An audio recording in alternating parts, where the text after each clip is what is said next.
네, 하나님 말씀은 사무엘하 4장 말씀입니다.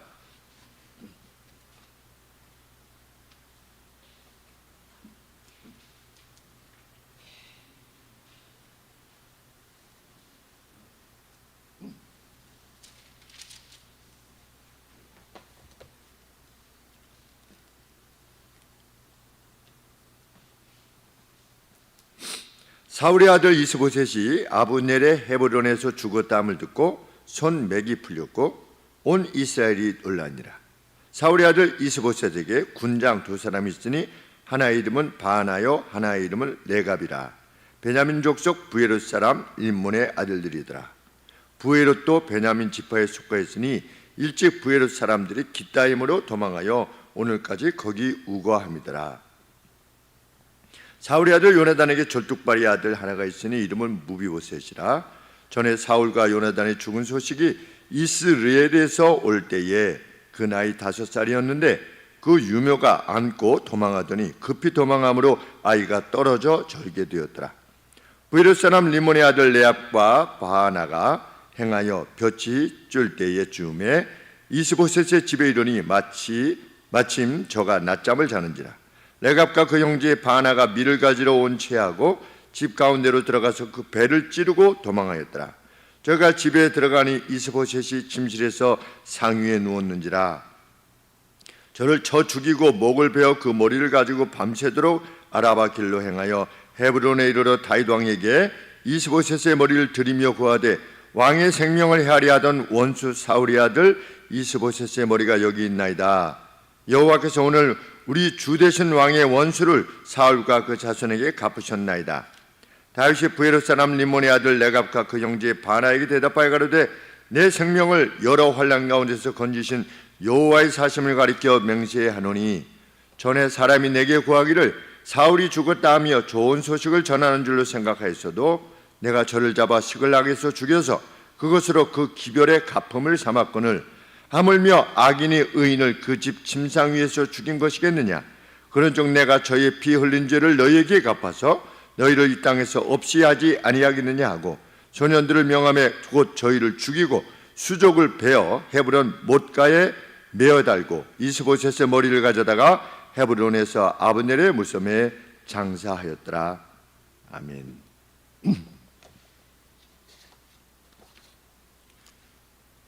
사울과 요나단이 죽었습니다. 그리고 이후에 사울의 아들이었던 이스보셋을 옹립해서 요단강 동편 마하나임에 가서 이제 유다 지파와 달리 북쪽의 어떤 그 세력을 형성해서 행하다가 이제 아브넬이 헤브론에 왔다가 죽었습니다.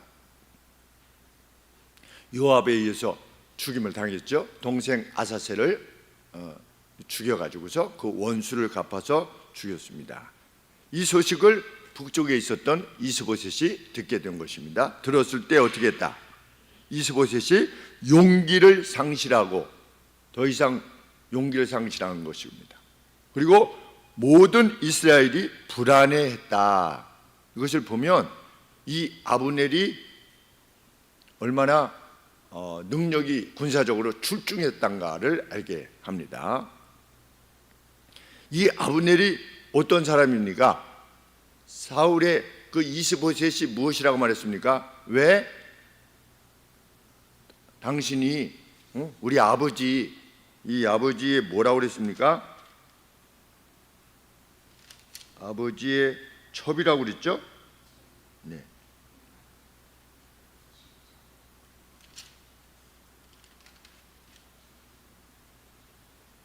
내 아버지의 첩을 통관하였느냐? 3장 7절에 보면 이렇게 이스보셋이 자기 아버지 사울의 첩과 자기 장군이었던 아브넬이 어떻게 통관하였느냐? 그랬더니 아브넬이 뭐라고 그랬습니까? 내가 살려줬더니 이따위로 말을 하는 거야. 이렇게 면전에서 말을 할 정도로 권세가 셌었습니다. 그렇게 되면 아브넬이 죽었다는 소식을 듣고 어떻게 해야 됩니까? 이스보셋이 좋아해야죠. 왜냐하면 어떤 세력이 하나 없어져서 이제 자기가 마음껏 통치할 수 있을 것이니까. 그런데 아브넬이 죽었다고 했을 때 아주 두려워한 겁니다. 그렇다고 하는 것은 이 아브넬의 죽음이 왕과 백성들이 두려움에 떨도록 만들었다고 하는 것은 벌써 이 전력에 있어서 아주 막대한 심각한 위기가 초래됐다는 것이죠. 그래서 아브넬의 군사적 공백을 막을 수가 없다라고 하는 판단에 이르렀던 것입니다. 북쪽에. 이런 상황에서 성경이 그 북쪽에 누가 있었다? 그 이스보셋에게 두령이 있었다. 그러니까 신하가 있었던 거죠. 그 사람들이 누구다? 부에롯 사람, 부에롯이라고 하는 지역의 사람, 아버지 이름이 림몬입니다. 림몬에 두 아들이 있었는데 하나는 바나요요, 하나는 레갑이 있었다. 그런데 이 부에롯 사람이라고 그랬는데 부에롯은 과거에 기브온 족속에 속했던 성이었습니다. 그 여호수아 때 보면 3일 지나서 가보니까 그 기브온 족속이 어디에 살고 있는 겁니까? 이 부에롯에 살고 있었던 겁니다. 그런데 이후에 이스라엘이 이제 땅을 분배할 때 베냐민 지파에게 분배한 겁니다. 그래서 두 번이나 이 지역도 이 성읍이 베냐민에 속해 있고, 또 다른 하나는 이 사람들이 베냐민 사람이다. 지금 두 번 베냐민이 언급됩니다. 그런데 이 베냐민은 예루살렘으로부터 약 16km 북쪽에 있는 것입니다. 그러니까 여기가 예루살렘이니까 한 16km 정도 북쪽에 있는, 지금 무엇을 말하려고 하느냐? 이 두 두령이 베냐민 사람이라 이것입니다. 그런데 이스보셋이 어디 사람입니까? 어느 지파죠? 베냐민 지파인 겁니다.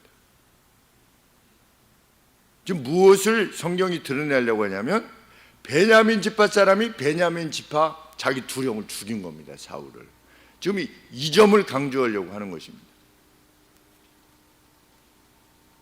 더구나 그들은 이스보셋으로부터 신임을 얻었던 두령이었다. 자기 주군을 죽인 겁니다. 주군이요 같은 베냐민 지파 사람을 죽인 겁니다. 하나님의 백성을 죽였고, 그것도 베냐민 지파 같은 저기를 죽였고, 자기의 주군을 죽였고, 얼마나 악한 짓입니까?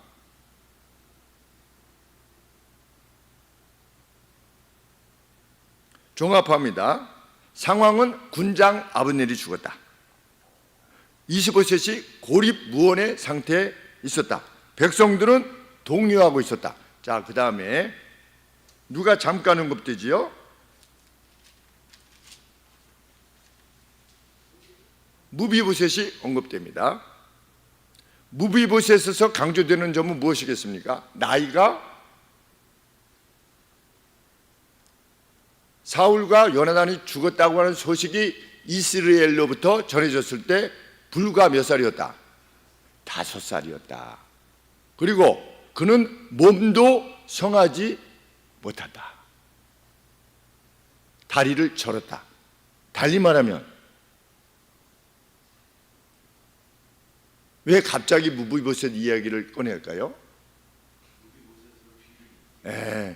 무비보셋은 사울과를 이을 왕으로서의 부적격자라는 겁니다. 사울의 아들들이 다 죽었나? 그것은 아닙니다. 나중에 이 사무엘하 21장에 보면 이 기브온 족속들을 계속 죽이고자 했던 사울가가 있어서 하나님께서 기근을 주셨죠. 그래서 왜 이런 일이 있는가 했더니 사울가 사람들이 기브온 족속을 자꾸만 죽여가지고서 하나님이 벌하신 거죠. 그때 사울가를 우리에게 주시면, 그래서 그랬대 사울의 아들들이 몇 사람 이렇게 해서 총 5명이 죽임을 당하게 됩니다. 이것을 보면 이 사울가에 남아있는 사람들이 아들이 이 이스보셋, 무비보셋만 남아있는 것은 아니지만 성경은 그 사람들은 벌써 이 왕위에서 제외된 겁니다. 인물됨 자체가 부적격자라는 거죠. 그 뒤틀은. 그런데 지금 누구만 제거하면 끝나는 겁니까? 이스보셋만 제거하면 끝이 나는 겁니다. 무비보셋은 원래 너무 어리고 안 되니까. 그러니까 이 림몬의 아들 둘이 무엇을 생각한 겁니까? 아, 우리가 이 이스보셋의 머리를 잘라가지고 다윗에게 갖다 주면 다윗이 얼쓰구나 하고 손 안 대고 코 푸는 식으로 북쪽을 장악하게 될 거니까 아, 기뻐하겠구나, 이런 생각을 하게 된 것입니다. 인간적으로 얼마나 합리적인 생각입니까?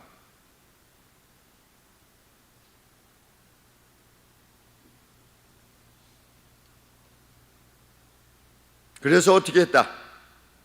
이 둘이 낮에 잠을 자는 시간에, 우리 동남아시아에도 더울 때는 사람들이 한 2시간씩 잔대요. 낮에 뭐 일을 할 수가 없으니까. 근데 그쪽도 그렇답니다.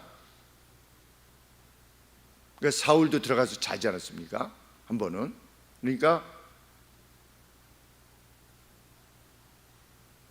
자고 있는 틈을 타서 누구 집에 갔다? 이스보셋의 집으로 들어간 거죠. 무엇 하는 채 하고? 밀을 가지러 온 채로 하고. 뭐 두령이니까 들어가는데 뭐 암호는 이렇게 하지 않은 거죠. 들어가서 어떻게 했다? 자고 있는 이스보셋의 배를 찔렀다.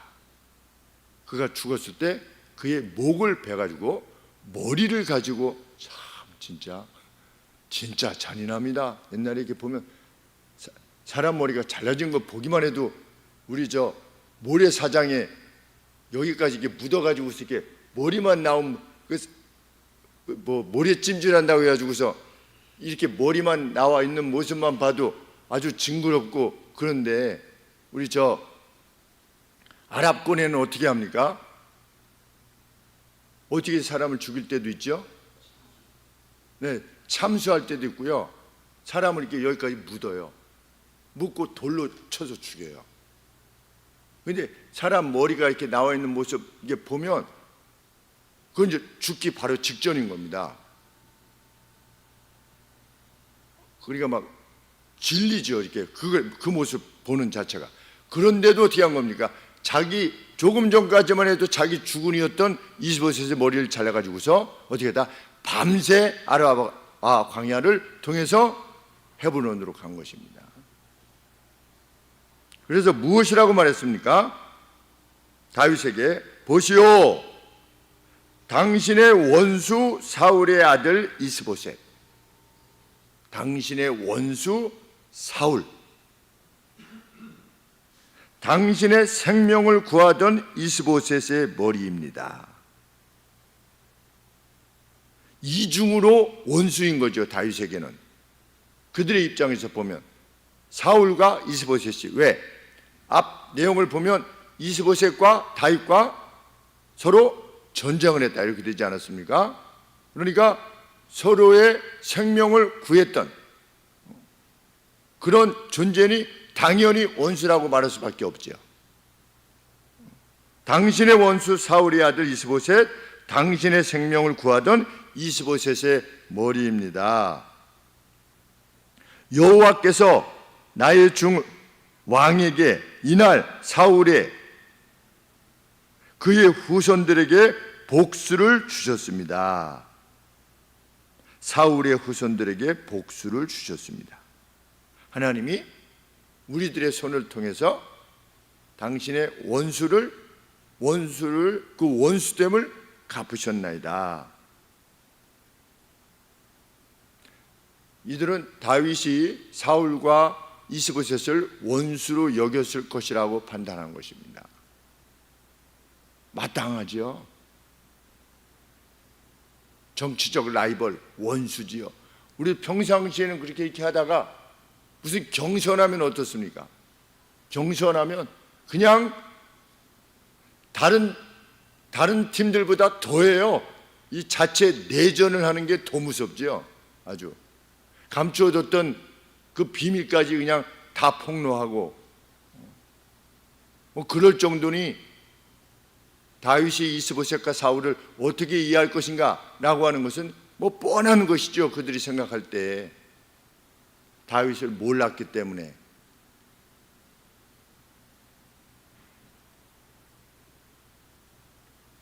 자신들의 어떤 그 의도적이고 기만적인 그 악을 그렇게 포장한 것입니다. 하나님께서 갚으셨나이다. 하나님께서 갚으셨습니까?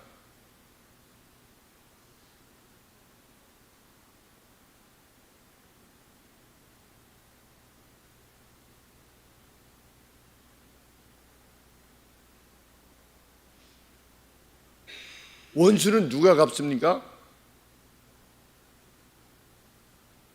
원수는 하나님이 갚으시는 거죠. 자기가 갚는 게 아니라 하나님께서 원수를 갚으셨습니다. 다윗의 원수를 갚으셨죠. 원수됨을 사울에게 갚으셨습니다. 누구에 의해서 갚으셨습니까? 치명상을 입게 하셨죠.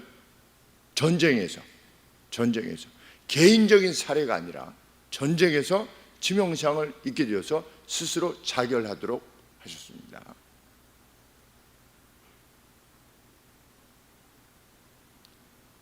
다윗에게는 이스보셋이 원수가 아니었습니다. 그의 죽음을 구할 만큼 자기의 생명을 구했는데도 불구하고, 자기의 생명을 없이 하기 위해서 했는데도 불구하고, 원래 관계가 무엇이었습니까? 처남이요.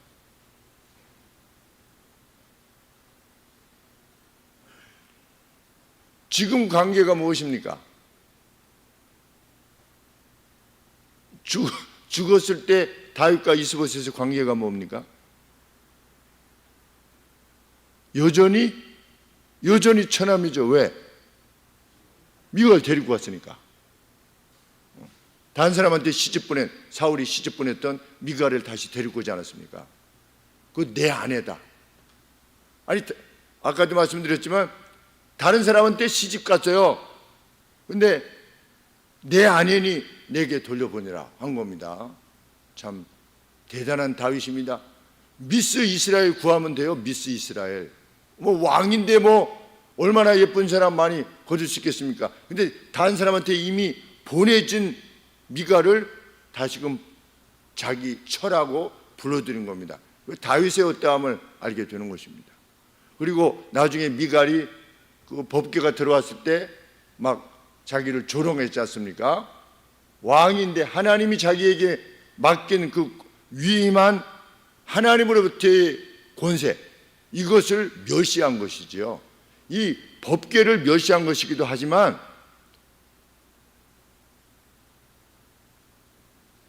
하나님에 의해서 기름 부음을 받은 겁니다. 누가? 다윗 자신이. 그런데 그런 자신의 법궤가 들어온 것을 기뻐할 때 그것을 멸시한 것은 하나님을 멸시한 것이지요. 그럼에도 불구하고 이혼하지 않았습니다. 어쨌습니까? 평생 동침하지 아니하더라. 인간적인 사랑을 행하지 않았던 것이지요. 그럼에도 불구하고 폐위하지 않았습니다. 자기를 조롱했어도. 그게 다윗이에요. 그러면 다윗이 처남이었던 이스보셋에 대해서 지녔던 마음이 어떠할 것이라고 하는 것은 대충 우리가 짐작할 수 있는 것이죠. 그래서 다윗은 이스보셋에 대해서 무엇이라고 지금 말했습니까? 의인이라고 말했습니다.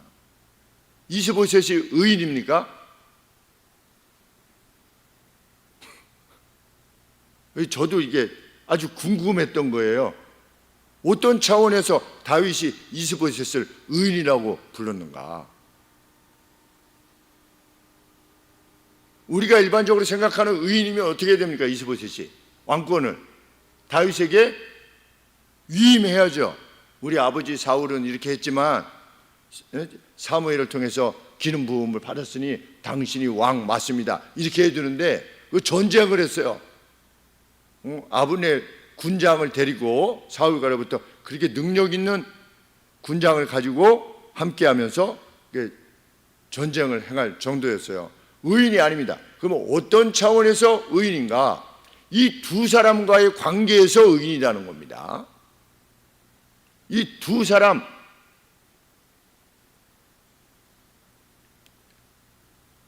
죽여야 될 이유가 없는 겁니다. 이 두 사람이. 왜? 이스보셋이 이 두 사람을 신임했어요. 그래서 자기가 누워서 자고 있는데도 들어올 수 있으리만큼. 우리 에스더 때 보면 페르시아 황제가 부르지 않았는데 누가 나왔다. 그러면 어떻게 되는 것입니까? 왜 그렇게 했겠습니까? 암살 때문에. 독살과 암살. 그때는 우리 로마의 황제들의 역사를 봐도 순 독살, 암살. 그래서 우리나라도 그게 있었나요? 저 왕이 먹는 그 음식을 먼저 이렇게 먹는 독이 있나 없나. 그래서 우리가 그 뭐라고 그러죠? 그 사람이 기미상궁입니까? 네. 그렇군요. 그러니 이 페르시아 제국은 오죽하겠습니까? 그래서 부르지 않았는데 나타난 거예요. 거기까지 벌써 들어왔다는 거 아니겠습니까? 그러니까 이것이 어떤 방식으로 들어왔는지 모르는 겁니다. 황제가 있는데 누가 나타났어요, 갑자기. 그러면 그걸 다 해치고 들어온 거 아니겠습니까? 그러니까 위협적일 수밖에 없죠. 그래서 너는 괜찮아 그러고 이렇게 호를 내밀면 이 사람은 안 죽었던 것입니다. 그런데 지금 이스보셋이 자고 있는데 거기까지 들어올 수 있을 정도면 얼마나 왕이 신임했겠는가, 이 이스보셋이. 그런데 어떻게 한 겁니까? 그 신의를 거꾸로 이용해서 암살한 거죠.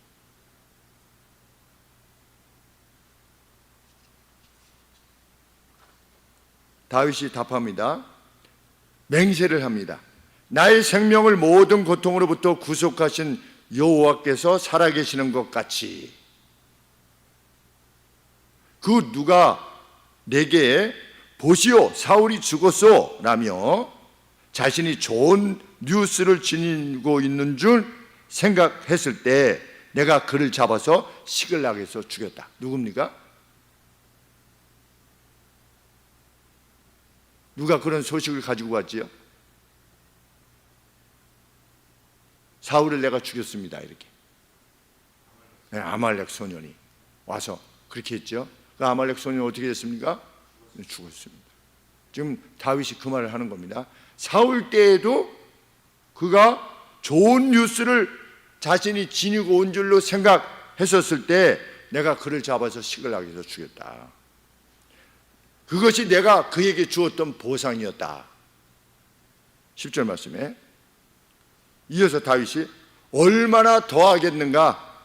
악한 사람들이 그 자신의 집, 그의 침대 위에서 의인을 죽였을 때, 암살한 것이죠. 죽였을 때 내가 이제 그의 피를 너희 손으로부터 찾고 너희를 땅으로부터 멸하는 것을 요구하지 않을 수 있겠느냐.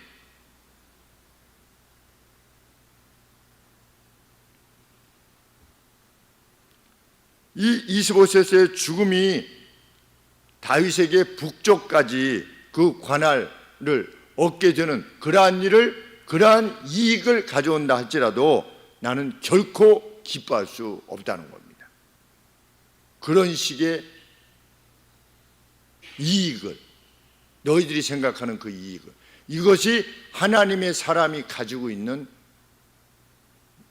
가슴이어야 될 것입니다. 어떤 것이 내게 큰 이익을 가져다 주는데 그것이 부정한 것이에요. 그러면 그것을 물리칠 수 있느냐, 우리가, 하나님의 사람이.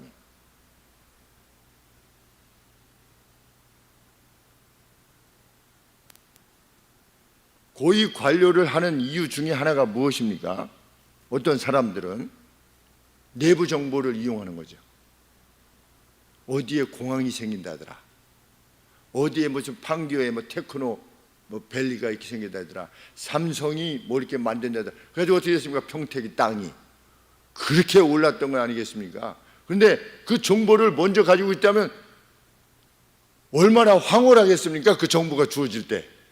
아, 이거 그저 삼성 기획실에서 아주 극비로 하고 있는 건데 거기 땅하고 무슨 면하고 무슨 리는 그 중심으로 해가지고 지금 이게 반도체 공장이 형성된다고 그러니까 내가 특별히 당신에게만 알려주는 거니까 어떻게 해보시오. 이렇게. 저도 그런 얘기를 들었어요. 수년 전에 누구한테 들었는지 잘 기억은 안 나는데 목사님한테 들었어요. 목사들 모임이 있는데 어떤 목사가 여기 이렇게 해서 이렇게 된다 보니까 내가 한 번만 딱 알려주는 겁니다. 돈 있는 사람은 사실. 야, 그래서 어떻게 목사가 이런 말을 할 수가 있나? 아, 능곡 어디였던 것 같아요. 능곡 어디? 맞아요. 능곡인지, 네, 능곡 쪽 어디였던 것 같아요. 그분은 돈 많이 버셨는지는 잘 모르겠어요. 네.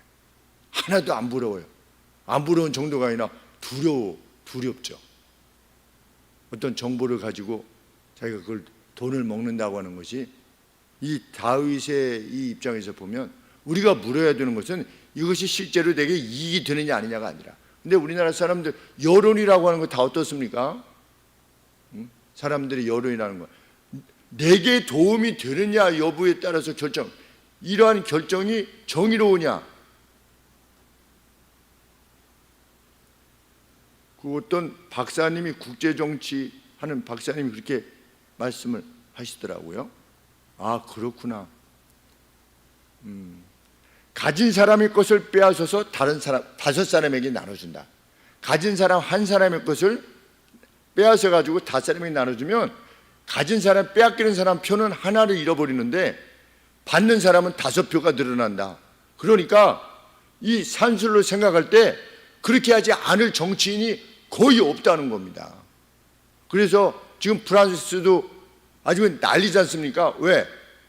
국가 채무가 너무 늘어나가지고 마크롱이 보니까 마크롱이 좌쪽인데도 이게 좀 복지를 늘리고 뭐 이렇게 해야 되는데도 불구하고 너무 안 되겠으니까 어떻게 한 겁니까? 우리 연금 이런 걸 좀 줄이자. 그래야만 우리가 살 수 있다. 그랬더니 어떻게 된 겁니까? 막 방어하고 난리가 나는 거죠. 누가 하려고 그러겠습니까? 다음 저기 때 떨어지는데 국가 채무를 늘리는 쪽으로 해가지고서 막 나눠주면 사람들이 다 좋다고 하지만 이거 좀 줄여야 돼서 이것도 제한하고 이것도 제한하고, 그래서 그 연구 기금들도 제한하고 모두 제한하고, 그리고 연금 수령의 이 연수 뭐 65세부터 받기로 했는데 앞으로 이게 안 되니까 68세부터 받기로 합시다. 그러면 받으려고 했던 사람들이 좋아할 사람이 누가 있겠습니까?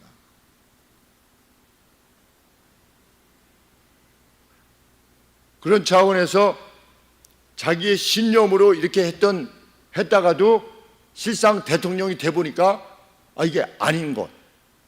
그래서 어떤 그 방향을 수정했던 대통령이 참 귀한 거죠. 내가 유권자들에게 표를 할 때는 이렇게 한다고 했는데 실상 대통령이 돼서 이게 전체적으로 다 보니까 아, 이렇게 해가지고서는 나라가 안 되겠구나 라고 생각해서 그 수정하는 사람이 그 진짜지요. 그 진짜 대통령이죠. 왜? 나라를 위한 거니까. 이것이 자기에게 이익이 되느냐 아니냐.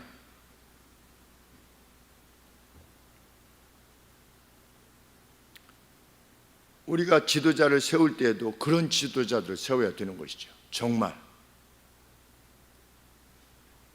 누구에게 이익이 되느냐 아니냐가 아니라,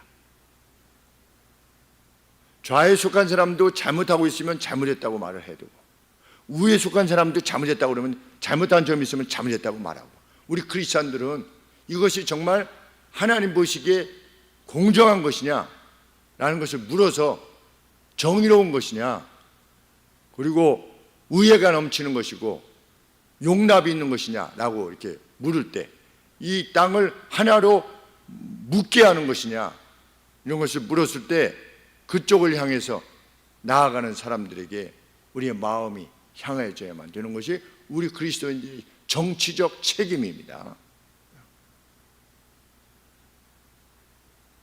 이것이 다윗의 중심입니다. 그래서 젊은 사람들을 명해서 이 둘을 어떻게 해라? 죽여라. 그래가지고 그 행했던 그 침대를 향했던 발을 자르고 그 배를 찔러서 죽였던 그 손을 잘라서 어떻게 해라? 못가, 이제 어떤 연못식 같은 게 있었나 보죠. 그 못 옆에다가 걸어 놓도록 해라. 그래서 경고를 삼은 겁니다. 하나님의 나라인 이 이스라엘에는 그러한 모반, 암살 이것이 결코 허락될 수 없다. 내가 하나님의 뜻을 받들어서 왕으로 역할을 감당하는 이 이스라엘에서는 결코 이런 일이 있을 수 없다라고 하는 것을 아주 경고 차원에서 붙여놓고, 그 다음에 어떻게 한 겁니까? 이스보셋의 머리를 누구의 무덤에? 앞서서 아브넬의 무덤에 장사 지내 주어졌다. 우리가 이같이 하나님이 보시는 중심을 가질 수 있게 되기를 원합니다. 하나님이 보시는 중심. 우리 신앙생활도 마찬가지지만 우리가 국민으로서 살아감에 있어서도 어떤 성향이 아니라 하나님께서 밝게 말씀하시는 그 내용에 과연 합당한 그 정도가 과연 뭐냐, The way, 그 길이 뭐냐, 그것을 하나님 앞에 묻는. 그래서 그것이 내게 혹 손해가 된다 할지라도 그것이 옳은 방향이라면 연금 늦게 받을 수도 있죠. 덜 받을 수도 있고. 저는 지난번에 누가 말씀하시는데 우리 그냥 나눠주는 거 있잖아요. 뭐 10만 원, 25만 원이 나눠주는. 근데 그것을 받지 않으신 분이 52만 명이나 된대요. 그래서 그런 분들이 있구나. 물론 그 중에는 요양원에 가 계셔가지고 치매 걸리셔서 못 받고 이런 분들도 물론 있겠지만, 이게 했는데도 불구하고 나 안 받겠어 하는 사람들이 있었다는 겁니다. 왜?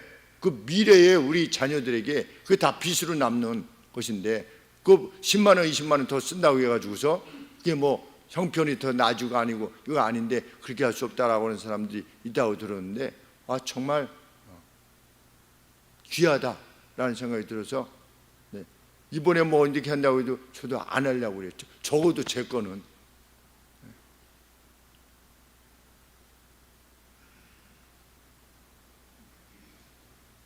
그렇게 우리가 구별되이 행할 때 이 다윗 시대에 아주 이스라엘이 영광을 얻지 않았습니까? 이 다윗 시대 때.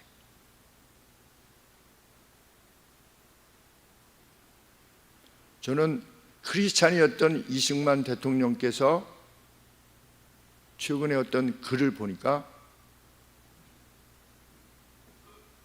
그 당대, 저희 아버지 말씀이 생각나더라고요. 그 당대, 우리가 이 건국할 때 당대에는 공산주의 사상이 그 지식인들을 지배했었대요. 워낙 뛰어나서. 그래서 지식인 되는 사람들은 다 공산주의 쪽을 지향했다는 겁니다. 그런데 그 가운데서도 자유민주주의를 이렇게 택할 수 있다고 하는 것, 하나님이 주신 자유가 소중하다라고 하는 것을 이렇게 했다고 하는 것은 그 당시에는 혁명적인 것이었다는 것이죠. 그래서 저희 아버지께서도 무슨 경성가는 무슨 중학교였는데 그 교장 선생님이 공산주의자셨대요. 그래서 중학교 2학년 때 벌써 프롤레타리아론 이런 거 다 배우셨대요. 그래서 집에서 가서 그걸 읽어와야만 서로 이렇게 대화를 할 수 있었대요. 그런데 그 이론을 볼 때 정말 뛰어났대요. 공산주의 이론이.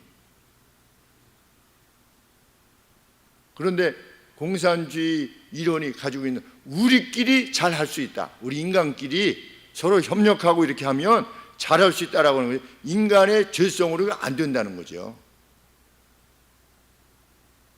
자기의 능력만큼이라고 필요한 것만큼만 가져간다. 얼마나 멋있는 말이냐고 아버지께서 누누이 말씀하셨습니다. 얼마나 멋있는 말이에요. 능력만큼 일하고 필요한 만큼만 가져간다. 그래서 같이 공산, 같이 살아간다. 그런데 그런 와중에서도 성각자로서 깨어서 왕정으로도 돌아가지 않고 그분이 5년 6개월인가 아마 옥고를 치르셨던 것으로 제가 알고 있거든요. 왜? 왕정을 반대하다가 사형 선고를 받고, 그런 거 뭐 전혀 배운 적이 없죠. 사형 선고를 받았었구나. 그래서 5년 6개월이나 옥고를 치르셨구나.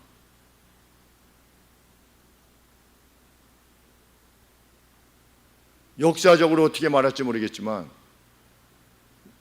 참 8.15 광복이 기도로 시작되었다는 건 놀라운 일이 아닐 수 없죠. 그죠? 목사님의 기도로 시작했다. 우리나라가 자유민주주의로서 우리 신앙인은 그 길로 향해서 가야 될 것입니다. 그 정의로움 그리고 개개인의 자유, 나의 이익과 관계된 것이 무엇이냐를 묻는 것이 아니라 나의 동향이냐 아니냐 이것도 아니고 이 다윗의 가슴을 지닌 공의로운 가슴을 지닌 우리 되기를 늘 소원합니다. 그 구별됨, 그 거룩함이 있기를 소원합니다. 기도하겠습니다.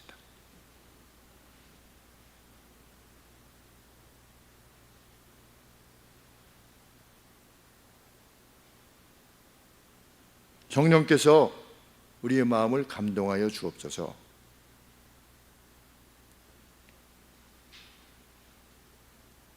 불의한 이익이 주어질 때에도 하나님 그것을 거부할 수 있는 믿음 안에서의 용기를 주시옵소서.